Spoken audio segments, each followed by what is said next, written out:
Welcome to my channel, and this is English Podcast. Aubrey, what do you think is the most common speaking part one topic? Ooh, about like school or work or where you live, your home. Yep. You're almost guaranteed to get asked about those on part one.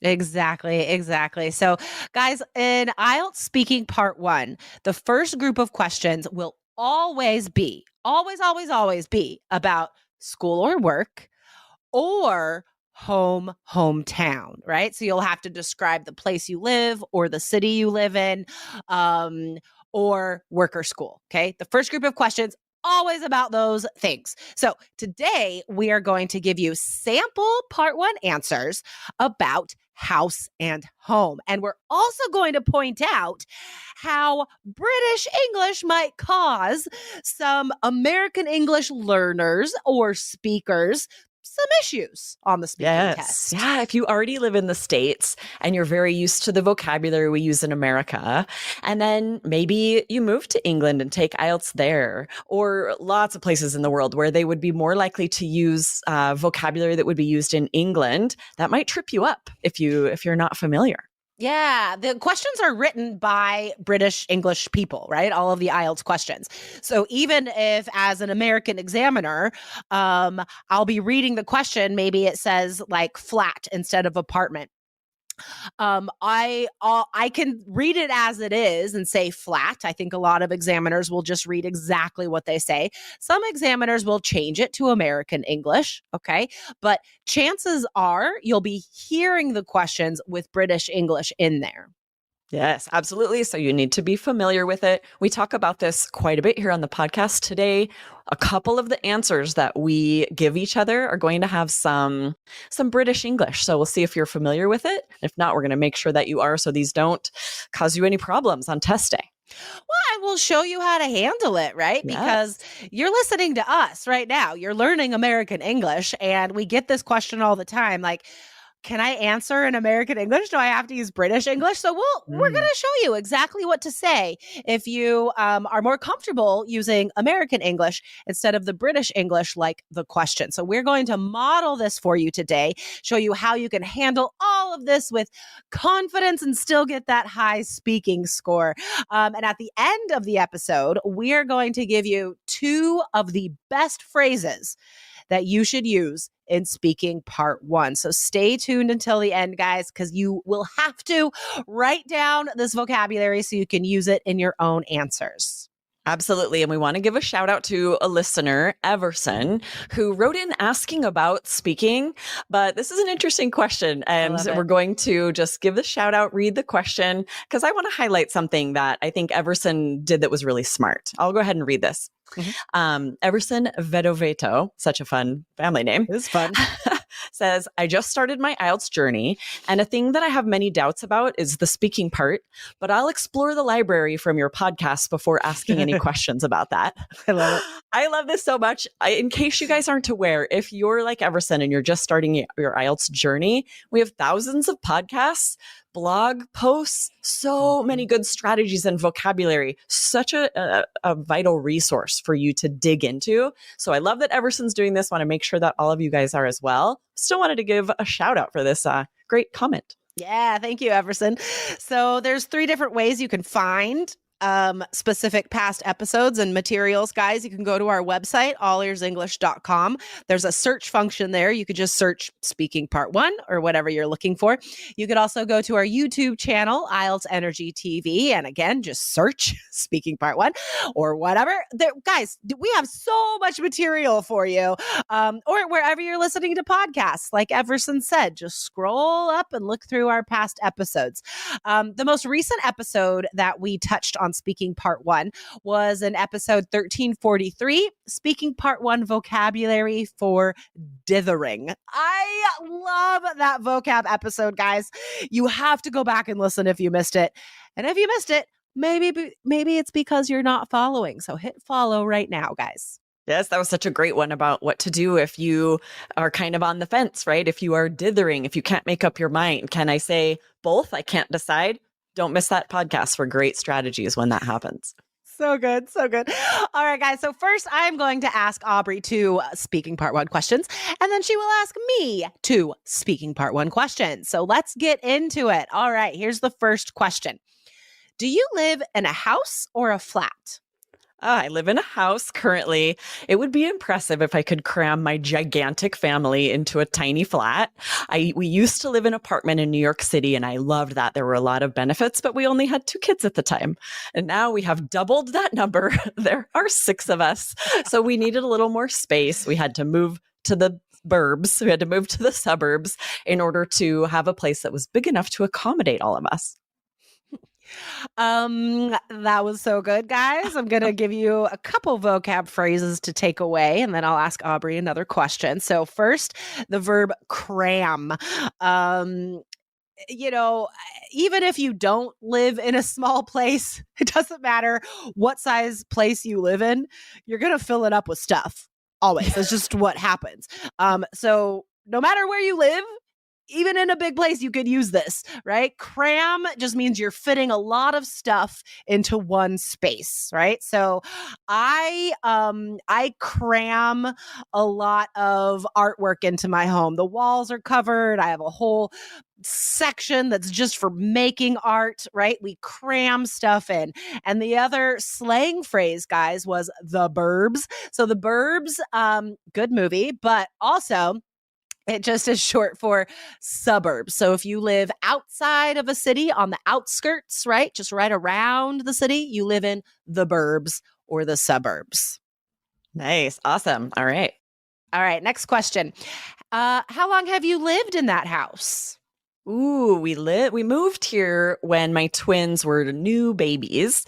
So I always gauge how long we've lived here from when they were born. So we've now been here 9 years, which seems bonkers because I feel like we moved here just yesterday, but they're about to turn 10. So that means we've lived here almost 10 years. Crazy. You know, I just realized today I was talking to Lindsay this morning and realized that I've been working for All Ears English for 10 years. Wow. Which is also bonkers. It's great, guys. And that is the vocab I want you to take away from that specific answer. Whenever you're saying something is just crazy, right? Don't just say crazy. That's boring as all get out. Say bonkers or bananas. I love saying bananas is really fun. Crazy. And a little bonus phrase there to say something is blank as all get out, boring as all get out, which is a much more native and interesting way instead of saying very or extremely boring, right? Or fun as all get out. We can use that this is an adverb phrase for anything, guys. Let's take it back to the word cram. You could be like, my house is crammed as all get out. Like just anything. Instead of very, just say as all get out. I love it. And you are guaranteed to need to say very on IELTS. Often the feedback I give to students is you said the word very 18 times. Let's think about all of the higher scoring ways you can say that, right? Especially on part 1 where you can use some slang like super, way, totally, right? Totally. Absolutely. All right. You ready for your questions, Jessica? I think so. All right. Here's your first one. What do you like about where you live? I love that I can see trees from every window. I live in a tiny place, and just being able to glance greenery no matter what window I'm looking out of, it really does help me to feel like not crammed into a small space. It gives me a connection to the wider world, being able to see nature from really anywhere I stand in my place, right? So that's the best thing, is I still feel close to nature, even though I'm in like a small place in a city. Ooh, nice. I want to point out she was able to use crammed again there, only because she said not crammed. Like, think about how useful this is. You can absolutely use this somewhere in your IELTS speaking exam to either talk about how you're cramming stuff, cramming information into your brain, or like Jessica used it to say you're not crammed somewhere, right? Amazing. Totally. And then also the verb glance, to say you can glance greenery instead of saying look at or see, right? This is just a less common. I rarely hear students use this verb glance. So that's a lot higher scoring. This time of year, everyone's looking to revamp their eating habits and get back on track. That's why I'm happy to have HelloFresh. They have wholesome, health-forward options with more than 30 calorie-smart and protein-smart recipes each week. But just because I'm saving calories doesn't mean I'm sacrificing flavor. Never. The taste of the meals I've been making is amazing. My son James has been super impressed. I made a Thai curry with jasmine rice last week that was only 690 calories for the whole meal. Since James wanted seconds and thirds, I'm glad it was so healthy. At our house, there's no more staring blankly into the fridge, wondering what to make for dinner. Give HelloFresh a try at your home and dig into their biggest menu yet, with over 45 recipes to choose from each week. Go to HelloFresh.com/IELTSfree and use code IELTSfree for free breakfast for life. One breakfast item per box while subscription is active. That's free breakfast for life at HelloFresh.com/IELTSfree with code IELTSfree. HelloFresh, America's #1 meal kit.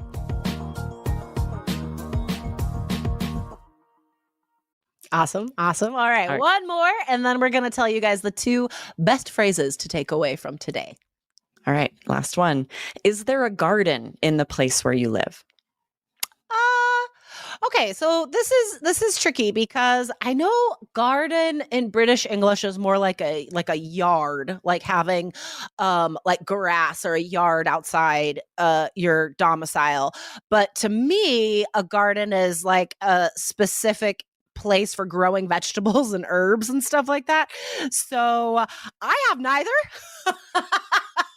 Funnily enough, because I live in a condo, so I don't have a yard or a garden. I do put potted plants on my balcony though, and I try to grow some food every summer.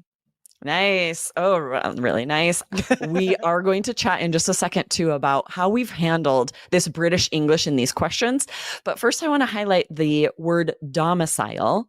You are likely to get questions about your home or your apartment, and you don't want to say apartment over and over or house or flat, right? You need higher scoring parallels, synonyms, and domicile is a really good one. I've never heard a student say domicile, so it'd be band 9, right? So if you catch yourself about to say apartment again or home again, instead say domicile. So good. So useful for speaking and writing, that word.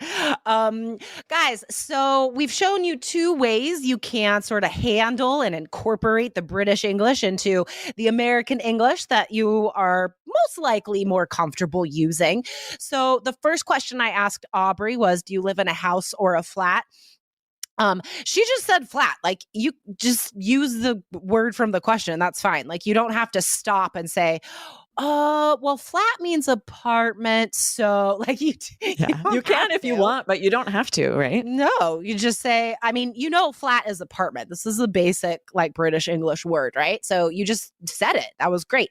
And then when you asked me about the garden, that's a little more specialized than just knowing flat. Right. So I talked it out. I narrated my thoughts. Right. And I could be like, oh, well, I know in British English it means this. And in American English it means this. Yes, both of those strategies work great.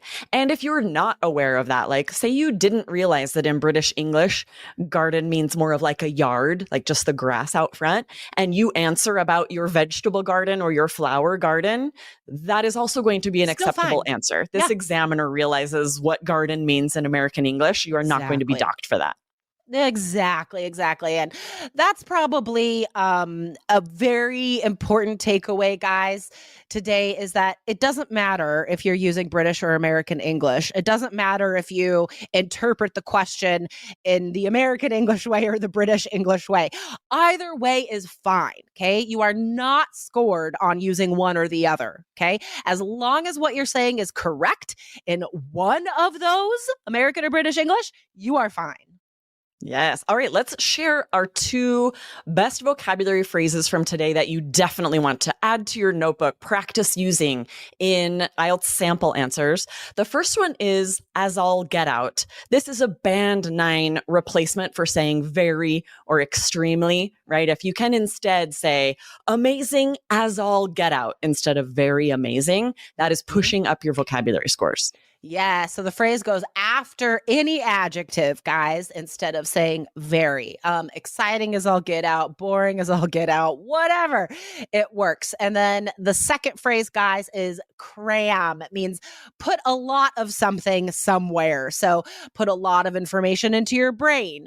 Cramming vocabulary into your head, cramming stuff into your apartment, whatever, it works. Yes. And for both of these, use interesting intonation. It would sound really strange to be like, I cram a lot of things into here, or that was boring as all get out. These phrases are interesting. They're unique. So give them the space they need to hit them a little harder, get some varied intonation there to help your pronunciation score as well.